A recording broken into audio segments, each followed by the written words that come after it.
Mr. Andreas Schleicher, Director for Educational Skills at the Organization for Economic Cooperation and Development. Welcome to ANewz. Thank you so much. You're widely known for your acumen, expertise, a man of great intellectual caliber. US Secretary of State, Mr. Duncan, described you as somebody who knows more about the global challenges that we're facing, and Michael Gove described you as a most important man in English education, and you're always telling the truth. That's what we heard about you. What is truth about the current level of environmental literacy now? Well, what we do see is that you have a whole group of countries where the majority of students don't even have the foundations to follow the kind of debate that you need. I mean, to understand, that human behavior impacts on the environment and so on. I think we have a massive challenge. Students often have very abstract kind of knowledge. But what we need now is people who can turn that knowledge into action, who can become the green engineers for tomorrow. And we're far away from that. And when it comes to the challenges faced by youth in developing countries in particular, what are the key obstacles there derailing that process of enhancement of understanding when it comes to current climate crisis? Well, what the COP29 presidency is doing at the moment is to create global metrics based on the OECD PISA comparisons to make that visible where we are. And I think that's always, you cannot improve what you cannot see. And I think that's a really important starting point, because often in education we are far removed from the real problems that we face. We need to give students that agency, that sense of optimism, that capacity. And in the developing world, much of education, you have young people leaving university who have difficulties finding great jobs, and at the same time employers telling you they cannot find the people with the skills we need. We need to bring the world of work and the world of education much closer together in service of climate change. And today is Education Day here at COP29. The key focus is education, youth, social resilience and some other related matters. What would be your main activity here today? Well, today we are launching actually the global PISA metric on climate literacy, so that the world gets some kind of tool, a framework to actually measure where we are today with environmental preparation of young people for the world.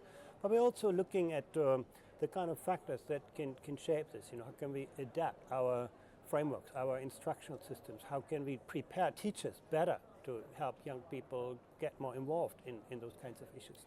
We always talk about inclusive debate. We always say that if within the context of this COP29 or any other COP, if we want to achieve inclusive decision, then the discussion should also be inclusive, bringing together different sectors, different age groups, in order to make sure that this decision is an informed decision and reflects the interests of different groups. Mm-hmm. What is your expectation from this COP29 on the basis of your experience? You just arrived here in Baku, I understand that, and of course the key decision here is going to be about NCQG. Mm-hmm. To what extent do you think that youth perspective, in particular when it comes to climate literacy, should be reflecting that decision? And are you hopeful that actually this is what is going to happen?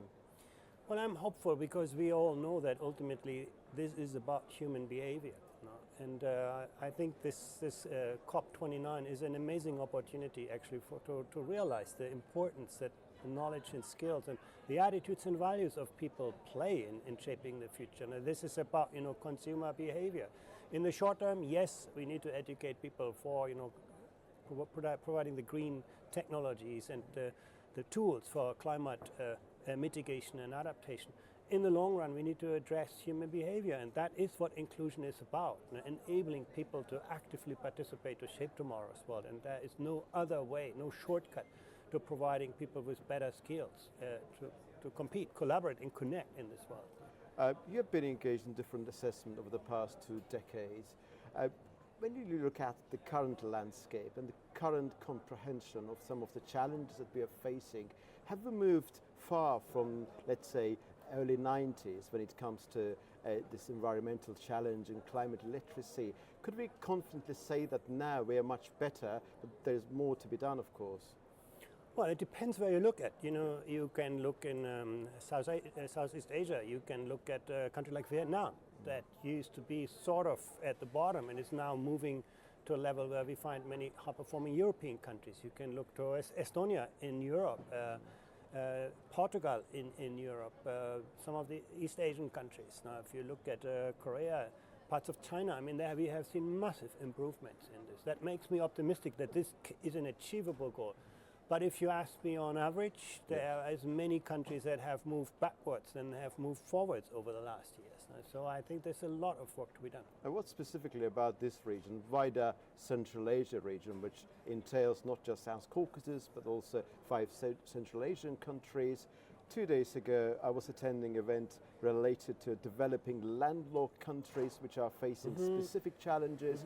Here in this region, there are certain problems which require countries, Armenia, Azerbaijan and Georgia, cooperating together because eco-regions do not recognize interstate sovereign borders. For example, there is a massive problem with their fresh water supply, for example, which requires the cross-region collaboration. What is your reflection about this region in particular, beyond Azerbaijan?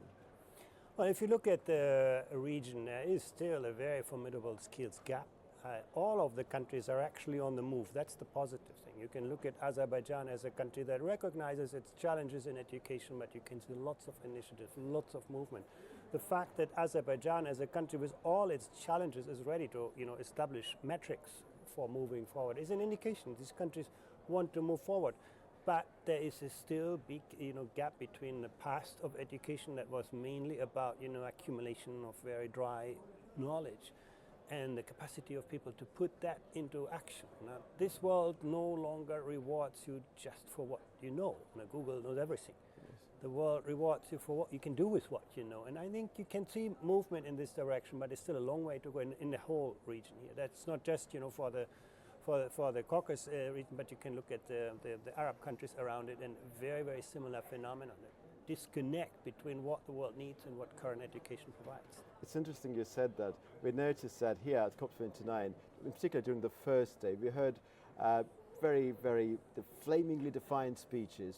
The keynote speakers saying that we need to act with a sense of urgency. And some people wonder whether this sense of urgency will eventually transform into action. The practicable action. In the same way, of course, there must be transition from dry knowledge into practical knowledge, and we very much hope that ultimately, by the end of the conference, we will be in a better mood about those important developments and factors. Well, thank you very much indeed for this time. I'm so grateful to you. Thanks for hosting me. Thank you.